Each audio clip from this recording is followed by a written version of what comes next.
कृषि राज्य मंत्री कैलाश चौधरी ने प्रधानमंत्री द्वारा 3 कृषि कानून को वापस लिए जाने को लेकर अपना बयान जारी किया।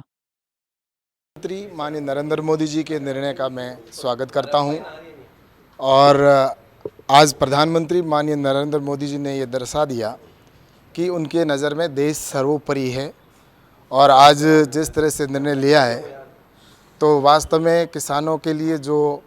कानून बने थे वो देश के किसानों के लिए कानून हित में बने थे और छोटे किसान निश्चित रूप से इस कानून को चाहते थे। सारे किसान इस देश के कानून को चाह रहे थे, लेकिन उसके बावजूद भी कुछ किसान हैं जो इस कानून से संतुष्ट नहीं थे और उन किसानों को संतुष्ट करने में हम सफल नहीं हो पाए। लेकिन मैं कहना चाहता हूं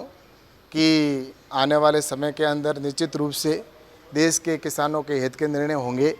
और प्रधानमंत्री माननीय नरेंद्र मोदी जी के नेतृत्व में लगातार जिस तरह से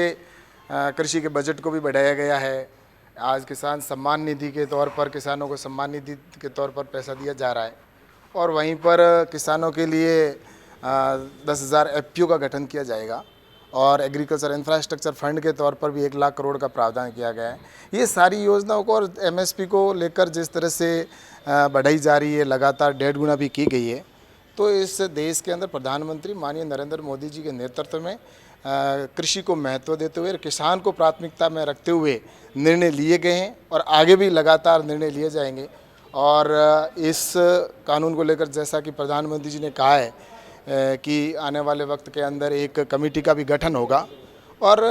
मैं सोचता हूं कि निश्चित रूप से इस सब का मैं प्रधानमंत्री जी को धन्यवाद भी दूंगा और इस निर्णय का स्वागत करता हूं और बहुत बहुत आभार प्रकट करता हूं। कहना चाहता हूं इस अवसर पर मैं सभी को बधाई भी देना चाहूँगा और शुभकामना भी देना चाहता हूं कि आज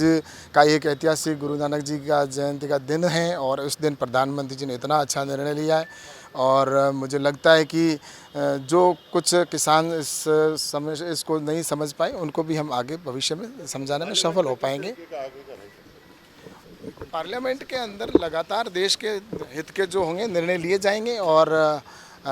जिस तरह से 29 तारीख से पार्लियामेंट प्रारंभ हो रही है और देश के विभिन्न मुद्दे हैं उनके ऊपर चर्चा होगी और देश को आत्मनिर्भर बनाना है, उस दिशा के अंदर निश्चित रूप से पहले भी कई निर्णय हुए, आगे भी इस संसद के अंदर निर्णय हम प्रयास करेंगे कि वो भी समझे इस बात को और मुझे विश्वास है कि अब इस निर्णय के बाद में जो बॉर्डर के ऊपर किसान बैठे हैं वो अपने घरों को लौटेंगे और मैं उनसे निवेदन करूंगा कि इतना बड़ा निर्णय होने के बाद में अब वो अपने घरों में लौटे, अपने खेत में लौटे और इस देश की कृषि को हम सब मिलकर आगे बढ़ाएं, क्योंकि प्रधानमंत्री जी चाहते हैं कि अगर देश को समृद्ध करना है तो किसान को समृद्ध होना जरूरी है और इसीलिए ये सारी योजनाएं प्रधानमंत्री जी माननीय नरेंद्र मोदी जी के नेतृत्व में लगातार प्रयास किए जा रहे हैं। और रही बात विपक्ष की, तो मैं उनसे यही कहना चाहूँगा कि आज कृषि का बजट है 2023 तक 13 तक जो कृषि का बजट था वो सिर्फ और सिर्फ